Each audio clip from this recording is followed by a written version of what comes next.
I did it again. Did what? I promised myself I would practice English before bed. And?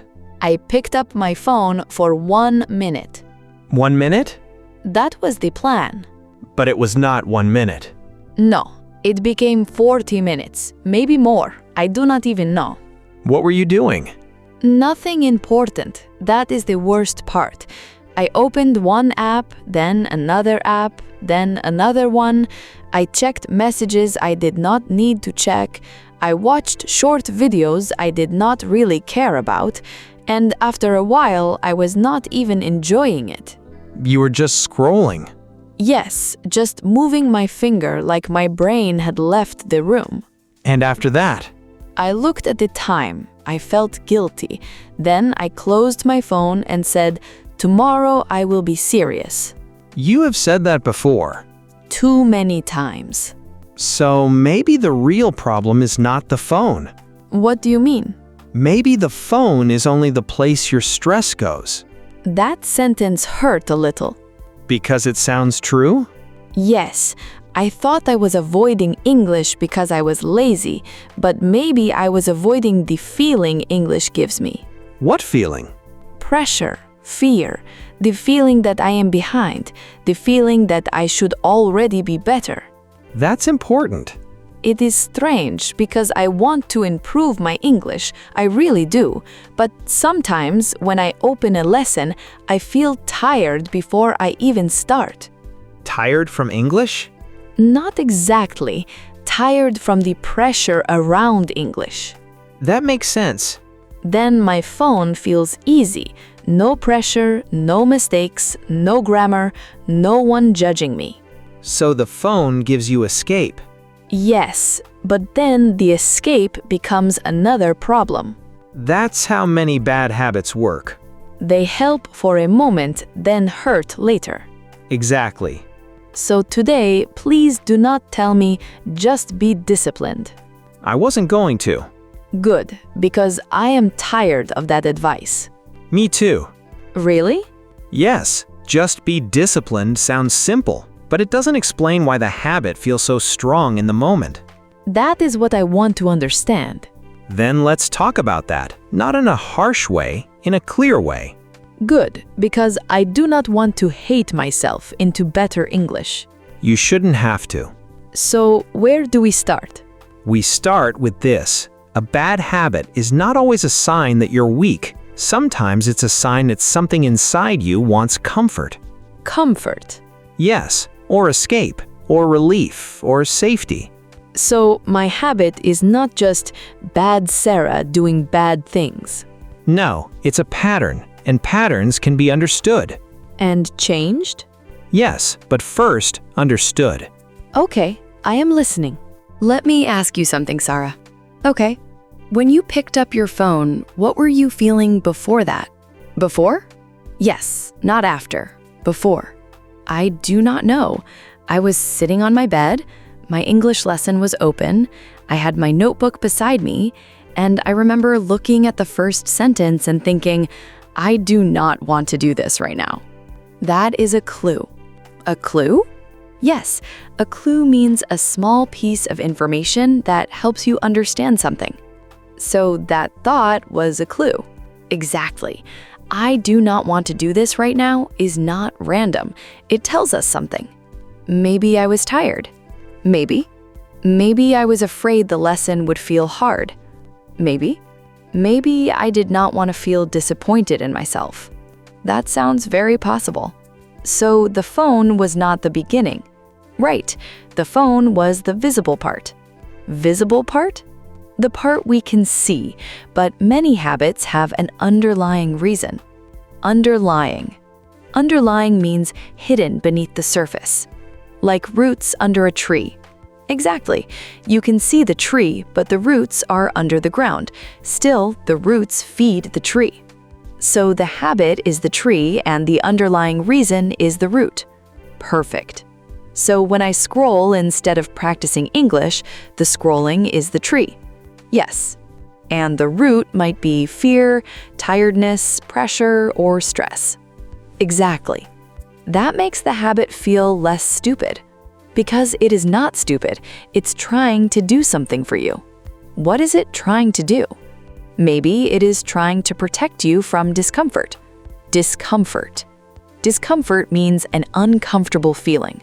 So if English makes me feel uncomfortable, my brain looks for an escape. Yes, and your phone is an easy escape. Too easy. Very easy. But if I only say, stop using your phone, I'm not solving the root. Exactly, you're only cutting the leaves. The root stays there. Yes, the fear stays there, the tiredness stays there, the pressure stays there. So the habit comes back. Often, yes. This explains why I can stop for 1 or 2 days, then suddenly return. Because the underlying reason was never answered. So how do I answer it? First, you ask better questions. Like what? Instead of asking, why am I so lazy? Ask, what feeling am I trying to escape? That is much better. Instead of asking, why do I always fail? Ask, what does this habit give me in the moment? Comfort, escape, relief. Exactly. And instead of saying, I must stop this habit forever, I can say, I need a better way to meet the same need. Beautiful. So if I use my phone because I want relief, I need another small relief. Yes. Maybe I can take a breath before English practice. Good. Or listen to only 1 minute first. Excellent. Or I can tell myself, I only need to say 1 sentence. Perfect. That feels safer. And safety matters. I never thought about English practice needing to feel safe. Many learners do not, but it does. If English feels like danger, your brain will avoid it. Danger. Not real danger, but emotional danger.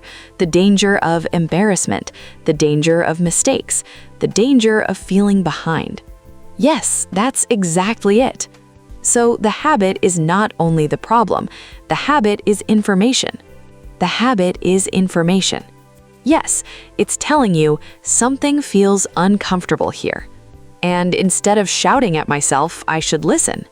Listen, then choose a better response. That feels more human. It is. There is something I still do not understand. Tell me.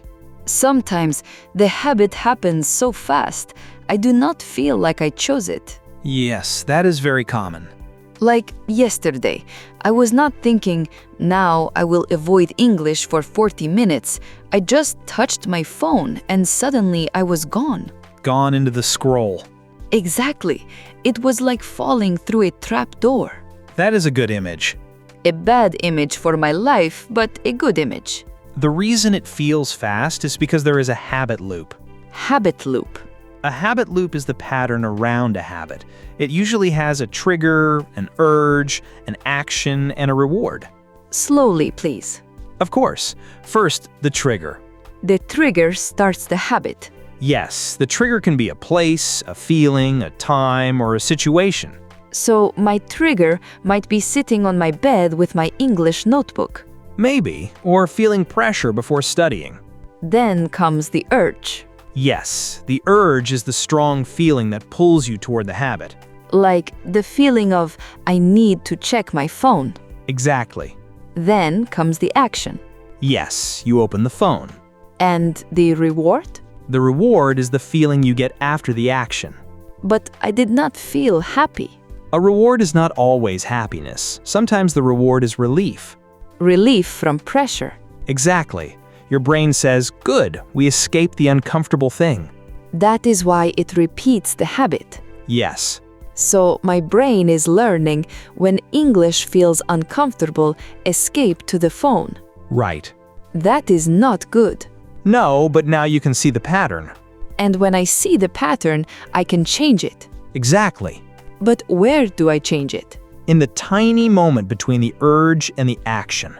That moment feels very small. At first, yes, but it can grow. How? By noticing the urge. Just noticing?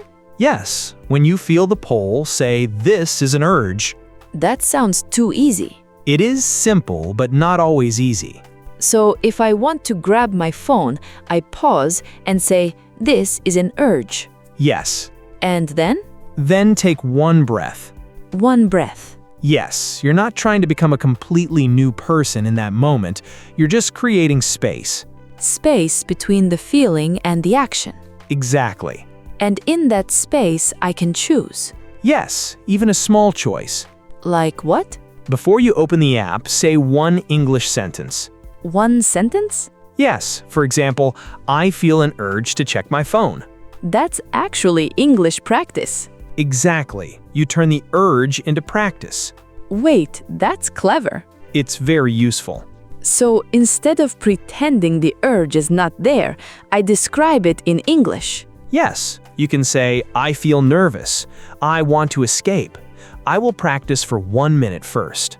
That makes the habit moment part of learning. Exactly. What about impulse? Good word. An impulse is the quick action you do before thinking carefully. So the urge is the feeling, Yes, and the impulse is the fast action. exactly. So if I feel it pull to check my phone, that's the urge. Right. If I open it immediately without thinking, that's the impulse. Perfect. So my goal is not to never feel urges. No, everyone feels urges. My goal is to notice the urge before it becomes an impulse. Exactly. That feels possible. And possible is where change begins. Adam, I think I know what I usually do wrong. What is that? When I notice a bad habit, I become dramatic. Dramatic how? I say, that is it. Never again. I am deleting everything. I am changing my whole life tomorrow. That sounds like a movie trailer. It feels like a movie trailer. There is music in my head.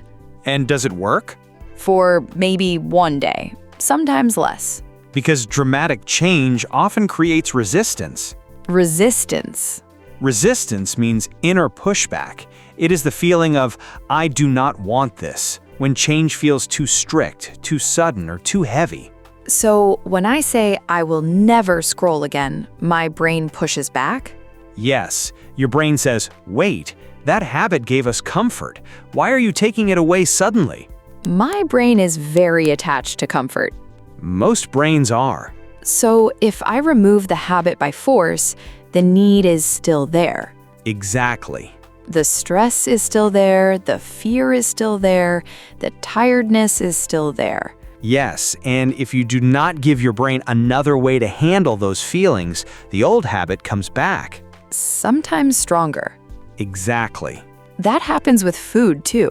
If I say no snacks ever again, suddenly snacks become very interesting. Very mysterious, very attractive. Suddenly a cookie feels like a forbidden treasure. That is resistance. And with English, if I say I must study perfectly every day, English becomes heavy. Yes. Then I resist English, Not because you hate English. but because I made it feel like pressure. Exactly. So being strict with myself is not always discipline. Correct. Sometimes it's just pressure. And pressure can make me run away. Yes. That explains so much. I thought I needed to push harder. Sometimes you don't need more force. You need a better design. A better design? Yes, design the habit so it's easier to do and less scary to begin. For example, Don't say, I will stop using my phone at night. Say, before I open my phone, I will listen to 1 minute of English. 1 minute feels tiny. That's the point. It doesn't scare my brain. Exactly. And maybe after 1 minute, I continue. Maybe, but even if you don't, you practiced. So the new action is small enough to enter my life. Beautiful. Instead of fighting the old habit, I place a small new habit before it. Yes, That feels more gentle. gentle doesn't mean weak. I need that sentence. Gentle does not mean weak. Say it again. Gentle does not mean weak. I think I used to believe that if I wasn't harsh with myself, I wasn't serious. Many people believe that. But harshness made me quit. Then it wasn't helping. So maybe serious change can be calm. Yes, Serious change can be calm, it can be steady, it can be quiet. That sounds like English tempo. Exactly. So, what actually works? Gradual change. Gradual means slow and step by step. Yes, not sudden, not extreme. Not everything changes on Monday. I have tried everything changes on Monday. How did it go? Monday was confused. Poor Monday. I put too much pressure on it. A lot of people do. So, how do I change gradually with English? Let us build it simply. Okay. If your old path is scrolling before bed, your new path can be 1 minute of English before scrolling. Not instead of scrolling? At first, maybe before scrolling. Why before? Because it feels less threatening. Your brain does not panic. So, I'm not saying you can never scroll again. Right. You were saying first, 1 minute of English. That feels possible. And possible habits get repeated. What should I do in that 1 minute? Listen to a short English sentence, repeat it out loud, or say one sentence about your day. Like, today was long, but I'm here. Beautiful. Or, I feel tired, but I will practice for 1 minute. Perfect. That sentence is honest. Honest sentences are powerful for learners Why? because they connect English to your real life. Not just textbook English. Exactly. Real English conversations begin with real feelings, real days, real problems.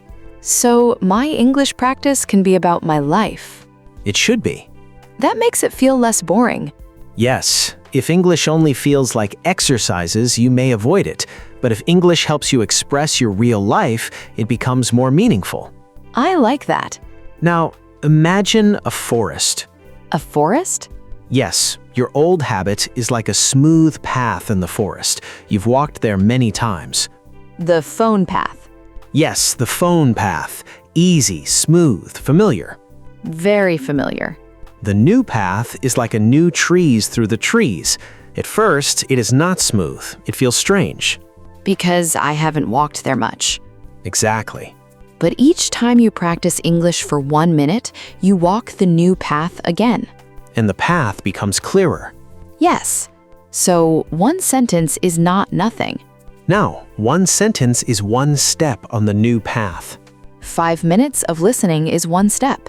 Yes, Writing one comment in English is one step. exactly. Even if my English isn't perfect? Especially then, you need practice before confidence, not after. That's important. Many learners wait to feel confident before they speak. Yes, I do that. But confidence often comes after speaking imperfectly many times. So, I shouldn't wait until I feel ready. No, start small before you feel ready. One sentence before I feel ready. Yes, One small voice note before I feel ready. yes, One simple comment before I feel ready. exactly. That's gradual change. Yes, small, repeatable, and real. What if I do well for a few days, then fall back? Then you are human. That is not the answer I expected, But it is the true one.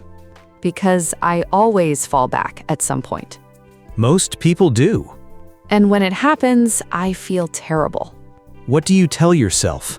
I say, see, you failed again. You always do this. You cannot change. That is shame talking. Yes. And shame can keep the habit alive. How can shame keep the habit alive? Because shame feels painful. And when you feel pain, you look for comfort. And the old habit gives quick comfort. Exactly. So I feel bad because I use the habit, then I use the habit because I feel bad. That is the loop. That is awful. It is painful, but once you see it, you can interrupt it How? by changing your response after you fall back. Instead of attacking myself, Yes. what should I say? Say, I slipped. Now I return. I slipped. Now I return. Again. I slipped. Now I return. Good. That feels simple. Simple is good when emotions are heavy. What is the word for falling back into an old habit? Relapse. Relapse. A relapse means returning to an old habit after making progress. So if I practice English for 5 days, then avoid it for 2 days, that is a small relapse. Yes. If I stop scrolling at night, then scroll again for 1 night, that is a relapse. Yes. But a relapse does not mean everything is lost. Exactly. It means I stepped onto the old path. Yes, but the new path is still there. I like that. You do not need to punish yourself back onto the new path. What should I do? Return with one small action. 1 sentence? Yes. 1 minute of listening? Yes. 1 short English thought? Exactly. Not a big punishment plan. No, a big punishment plan can create more resistance. So after a relapse, I should not say, now I must study for 3 hours. No. Say, now I will return with 1 sentence. That feels kinder, And smarter. because the goal is to reopen the path. Exactly. Reopen the path. Yes, not prove your worth, not punish yourself, just reopen the path. That's a big difference.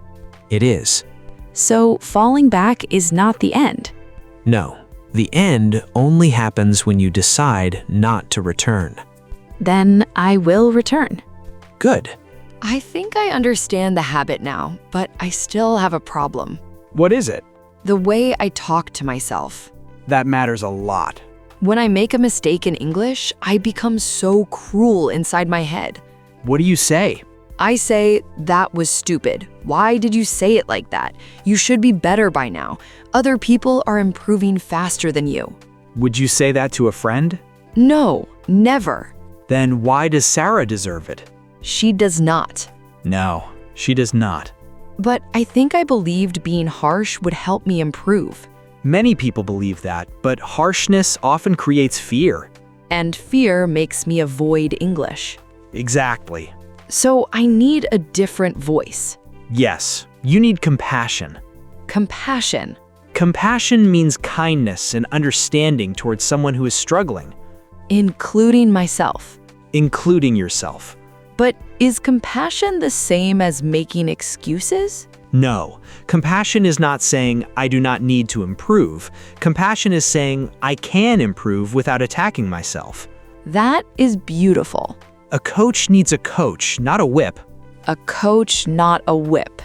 A whip only creates pain. A coach helps you stand up, understand what happened, and try again. So after a mistake, I can ask, what can I learn from this? Yes, Not, what is wrong with me? exactly. After I avoid English for a day, I can say, I slipped, now I return. Perfect. Not, I always fail. Exactly. This changes everything. Because the emotional environment matters. Emotional environment? Yes, the feeling around your learning. If English practice is surrounded by shame, fear, and pressure, you will want to escape it. But if it is surrounded by patience and compassion, I can stay longer. Exactly. So English learning is not only about grammar and vocabulary. No, it's also about the relationship you have with practice. The relationship I have with practice. Yes, do you treat practice like a punishment or like a place to grow? I think I treated it like punishment. Then it makes sense that you avoided it. That makes me feel understood. Good. Understanding comes before change. So from now on, I want to practice English like a coach. What would that sound like?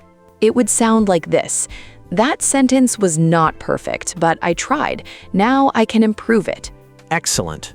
Or I felt nervous, but I spoke anyway. Beautiful. Or I missed yesterday, but I am here today. That's the voice you need. A coach, not a whip. Exactly. Now let us slow down and look at some useful words from today's conversation. This is our word tempo section. These words will help you talk about habits, feelings, choices, mistakes, and fresh starts in natural English. The first word is underlying. Underlying. Underlying means hidden beneath the surface. For example, the underlying reason I avoid speaking English is fear. So the habit is what we see, but the underlying reason is deeper. Exactly. You can say, there is an underlying problem, or I want to understand the underlying reason. The second word is urge. Urge. An urge is a strong feeling that pushes you to do something. For example, I felt an urge to check my phone, or I had an urge to switch back to my first language. Very good. The third word is impulse. Impulse. An impulse is a quick action or sudden desire before you think carefully. For example, I opened the app on impulse, or I deleted my English comment on impulse. Excellent. So the urge is the feeling, and the impulse is the fast action. The fourth word is resistance. Resistance. Resistance means inner pushback. For example, I felt resistance when I tried to change too much at once. Or, a strict English plan can create resistance. Very natural. The fifth word is gradual. Gradual. Gradual means slow and step by step. For example, English progress is gradual. Or, my speaking confidence improved gradually. Good. Gradual is the adjective, gradually is the adverb. The sixth word is relapse. Relapse. Relapse means returning to an old habit after making progress. For example, I had a relapse and stopped practicing for a few days. But a relapse does not mean everything is lost. Exactly. You can return. The seventh word is compassion. Compassion. Compassion means kindness and understanding towards someone who is struggling. For example, I need to show myself more compassion when I make mistakes. Or, self-compassion helped me start again. Beautiful. Let us review the words. Underlying, urge, impulse, resistance, gradual, relapse, compassion. These words are useful for real English conversations. Yes, and they are also useful for understanding yourself. Adam, I feel different now. Different how? Less angry at myself. That's good. I came into this thinking, why am I so weak? And now? Now I think, what is the habit trying to tell me? That's a much better question. Maybe my bad habits are not proof that I'm broken. They're not. Maybe they are signals. Yes. Maybe my avoidance has an underlying reason. Yes. Maybe I can notice the urge before it becomes an impulse. Exactly. Maybe I don't need to fight myself so hard. You don't. Maybe I need gradual change. Yes. And if I relapse, you return. With compassion. With compassion. That feels like a better way to learn English. It is. Because English should not feel like punishment. No. English should become part of your life. Slowly, gently, honestly, and repeatedly. If you are listening, choose one small habit you want to change this week. Not your whole life, just one small habit. Maybe you want to practice English for 1 minute before opening your phone. Maybe you want to say one sentence out loud before bed. Maybe you want to pause for 10 seconds before pressing snooze. Maybe you want to write one honest English sentence about your day. Write one sentence in the comments. Start with, I keep. For example, I keep checking my phone before English practice. Or, I keep avoiding speaking because I fear mistakes. Then write one small action you will try. For example, before I scroll, I will listen to English for 1 minute. Or, before I close the lesson, I will say one sentence out loud. That's enough for today. One small sentence still counts. One small return still counts. Thank you for joining this English tempo conversation. Take care of your English. And take care of yourself. See you in the next quiet conversation. Goodbye. Goodbye.